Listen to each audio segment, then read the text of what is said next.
Good morning po sa inyo lahat. Isa pang muli yugto ng ating daily Bible blessings. Pamagat po ng ating aling umaga ay gagamitin kahit sino ka man. Gagamitin kahit sino ka man. Tayo po hinubog ng Diyos bago pa tayo naligtas. Lahat nga po ay ayon sa kanyang sakdal na plano. Ano po isang magandang larawan po nito? Para po sa akin, ito ang naging buhay at gawain ni Pablo.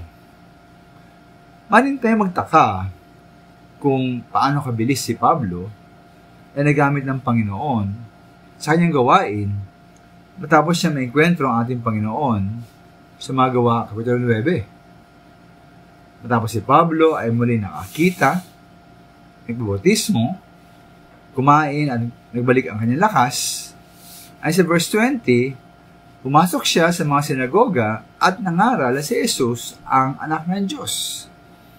Sa verse 22 po, lalo naging mahusay si Pablo sa kanyang pangaral. At nalito ang Hudyo sa Damasco dahil sa kanyang matibay na pagkapatunay na ating Panginoong Jesus ay siyang Kristo. At dahil po sa matindi at masigasig na pagkaparatoon ni Pablo, ay sa verse 23, nakaisa pa nga mga Hudyo na siya po ay patayin. Ngayon magtanong po tayo at magtaka tayo, bakit agad-agad ginamit ng Panginoon si Pablo sa pangaral ng Ebanghelyo?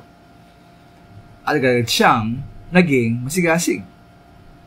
Para po sa akin, una, ginamit ng Diyos ang karakter ni Pablo bilang maapoy at marubdob na lingkod niya. Dati ayon nga lang sa maling paniniwala, ngayon po lumaon ayon sa katotohanan ng salita ng Diyos ukol sa ating Panginoong Hesus.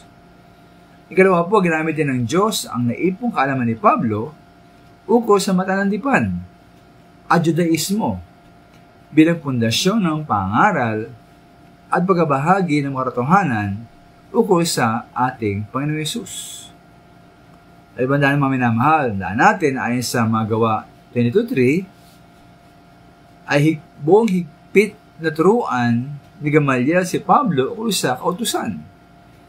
Ayon po sa mga Gawa 5:34, si Gamaliel po ay isang pariseyong guro na ginagalang ng buong bayan.